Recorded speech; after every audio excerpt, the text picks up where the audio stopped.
My name is Hunter Bennett. I am the Program Outreach Manager at locumtenens.com. Locumtenens.com was founded in 1995. We have deeply rooted relationships with facilities nationwide in all 50 states. We are a clinician recruitment and placement agency that provides white glove service from the front end to the back end, taking care of all the details for you. So with that said, we'll hop right into some of the material. So you might ask yourself, what is locum tenens? Locum tenens is a Latin phrase that means to hold the place of or to substitute for. An example I like to give in this scenario is a substitute teacher, right? At some point in your life, as you were growing up, you went to school and you walked into your classroom, and the person sitting behind the desk was someone maybe that you had never seen before. In the same sense, for whatever reason, that educator was unable to be at the office that day and unable to be in the classroom that day. But business has to continue, right? Students have to be seen. Curriculum has to be discussed. Parents have to go to work. And in the same sense, locum tenens clinicians step into voids, right? And are able to serve patient populations when another clinician might not be available for one reason or another. A little bit about the industry itself. So the locums industry was born in the 1970s. And what was going on is they were having a challenging time finding clinicians to work in rural Utah. The University of Utah actually was awarded a federal grant, and using those federal dollars were able to go out and recruit and find clinicians from all over the country that had interest in coming and working and living in Utah. Again, that program was so successful, the hospitals and clinicians began calling for locum tenens staffing assistance. And then today, thousands of clinicians contract with locumtenens.com, and we work to provide coverage in a number of settings. You can see some of those settings listed there. We work in hospitals, government, group practices, correctional facilities, military facilities, and outpatient medical centers as well. Here, I'd like to talk a little bit about the industry in general. A couple of stats to share with you is that over 90% of organizations have contracted a locum tenens clinician within the past year. We are seeing more and more hospitals and facilities rely on locums coverage as part of their business strategy than ever. The last piece to really share with you on this slide is that we're seeing locums become more of a mainstream employment option for clinicians. So historically, again, maybe it was something that was viewed as more of a stopgap. But what we see is we see more and more clinicians entering the workspace as locums clinicians than ever. Flexibility, work-life balance, the power of control are all things that we see and reasons that we see more and more clinicians in this space. And then really, like I just said, to drive that home, like the gig workers and other sectors of business, we know that clinicians are looking for more and more flexibility and more control. The current industry or the state of the industry has them seeking to build a career that will fit their desired lifestyle. With that said, guys, I am so excited to introduce you to Mr. Yianni Markakis. Yianni Markakis is a CRNA, and he has been so kind to join us today to give us some of his fantastic insight. So, hi, Yianni, how are you? Hey, I'm doing pretty well, Hunter. How are you doing? Doing fantastic. Good to see you again, and thanks so much for being here. Yeah, my pleasure. First and foremost, I'd like to know what motivated you to choose locums over a permanent position? I think you covered it in the slides, but for me personally, it was the flexibility. I really just wanted more control over my schedule. I wanted to work as much as I wanted to or as little as I wanted to, take time off when I wanted to. Just really the flexibility of scheduling and work-life balance was probably the biggest driving factor of me switching from staff to locums. And so you would say that really when it comes to your role as a locums clinician compared to like being a staff position somewhere, that the number one piece of that is that the flexibility is there for you. For sure. For me, some people, I'm not saying that the money isn't a big factor as well. But for me, it was the flexibility. What would you say are some misconceptions about locums work that you've heard, especially within your specialty? With locums work, I think a lot of the misconceptions is that you're actually going to be working harder or making less, which I haven't experienced that. I'm probably working just as hard as I worked when I was a staff W-2 CRNA. Definitely not making the same salary. I'm definitely very happy with the salary that I'm making now. Another big misconception is that you're going to walk into these hospitals and you're going to be treated a certain way, kind of like, we all know the stories of like the agency nurses going to the ICUs or going to the floors, stuff like that. I haven't experienced that at all. I think everyone's been very welcoming, very kind at the facility I'm at. At this point, I've been there for about 3 years. I keep renewing, and they treat me as staff. At this point, I really can't complain. I've had a great experience. That's perfect. And so would you like to elaborate a little more on that? So you've been working a locums assignment in the same facility now for 3 years, is that right? Yeah, yeah, I have. You do have the option of, again, it's the flexibility. You can take a 3-month assignment and work in a specific area in the United States or a specific hospital that, you're interested in. And if you love it, you can renew. If you want to take a different assignment and try a different area, a different hospital, different practice, you can do that too. I just really lucky that I just kept renewing. And like I said, I've built a relationship with the staff and the facility, and they keep renewing my contract as well. They keep wanting to have me back. So I just keep signing that contract every That's 3 fantastic. 6 months. Yeah, that's fantastic. How do you adapt to different facility protocols quickly? So can you talk a little bit about the onboarding process? You feel prepared when you show up day one. Talk to us a little bit about that. Yeah, I think you do have to keep an open mind. Every facility I've been to, whether it was through locums or as a staff CRNA, they have slightly different protocols. But I think for the most part, in the general aspect, the anesthesia doesn't change. Your equipment might change, or you might do things slightly differently, but it's all pretty much like a streamlined process, no matter what facility you go to. You just have to keep an open mind of the different preferences they have in terms of workflow. For the most part, it's as long as you keep an open mind and you voice your concerns if you do feel uncomfortable with a certain assignment or a certain situation, a certain area of the hospital that you're not familiar with. Just kind of reach out to your colleagues in that hospital and ask appropriate questions.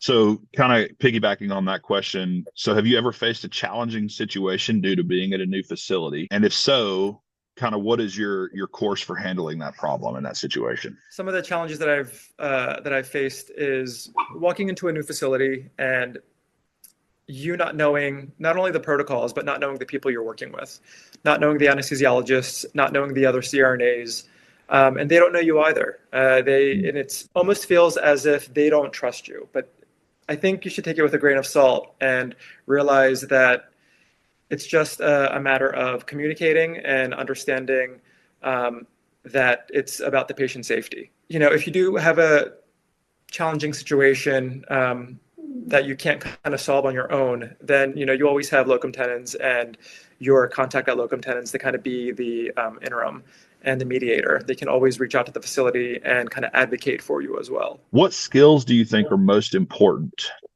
for someone to be successful as a locums clinician?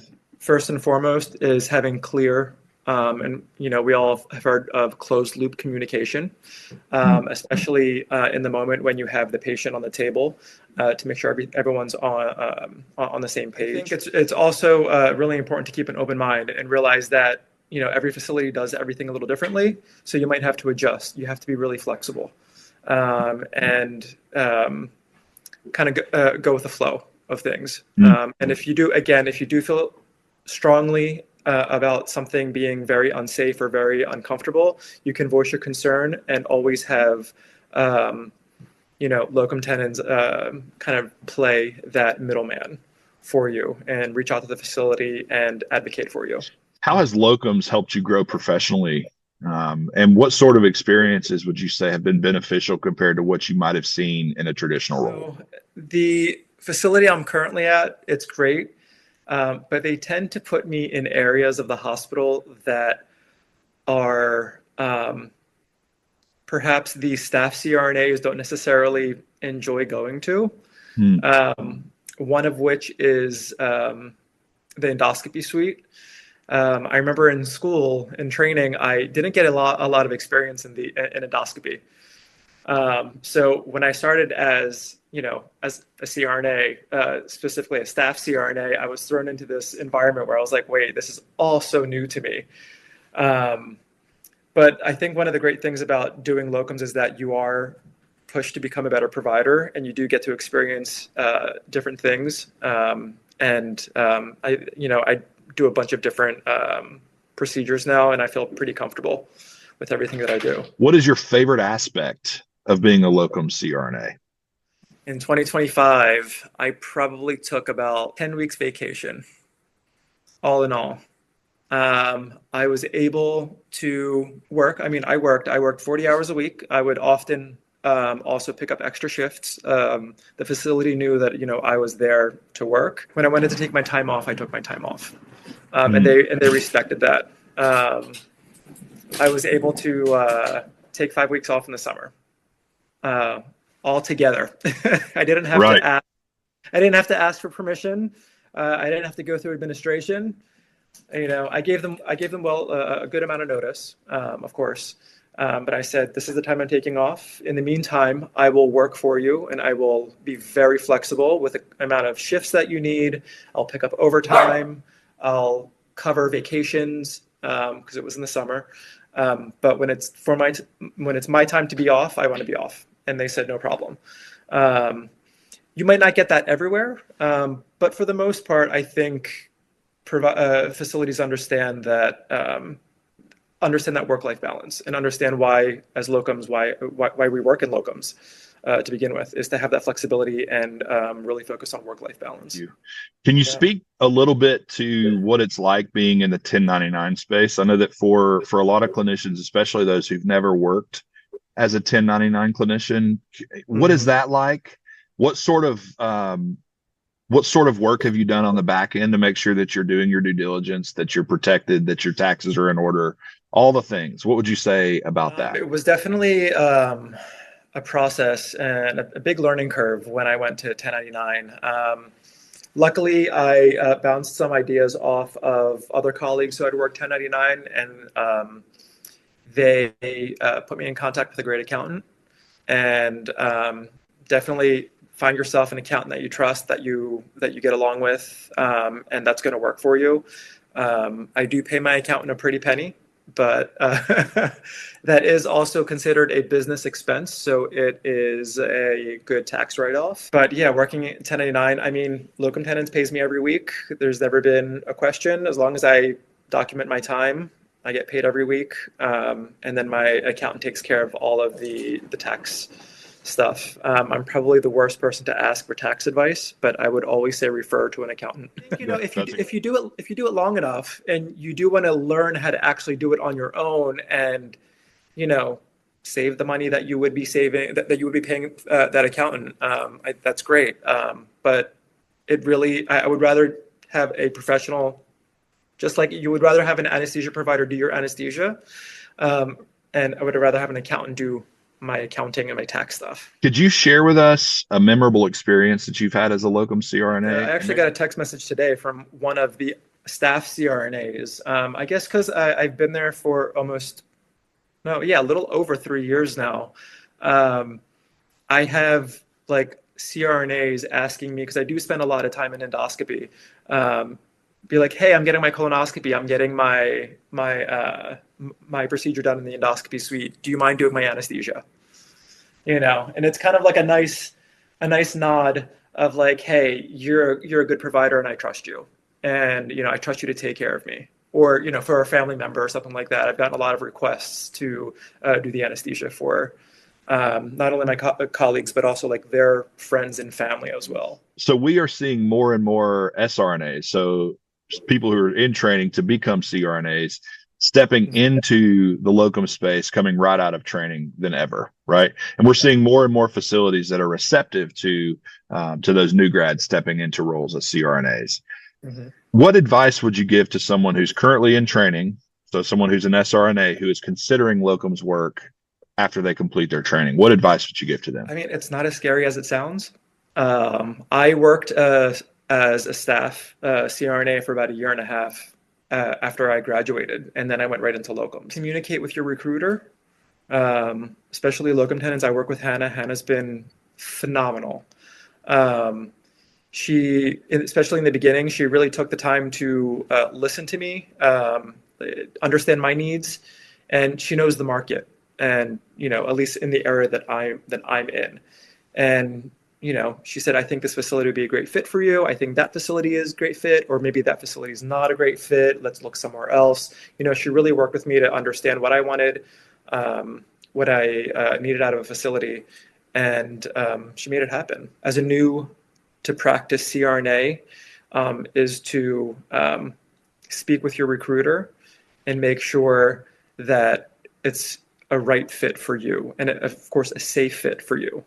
And I think a Mm, lot of facilities as well, like when they know you're a new to practice CRNA, they're not going to throw you into the lion's den, you right. know, and they're going to take extra time with you, to make sure that you feel comfortable, and that they want to get you acclimated, to the workflow.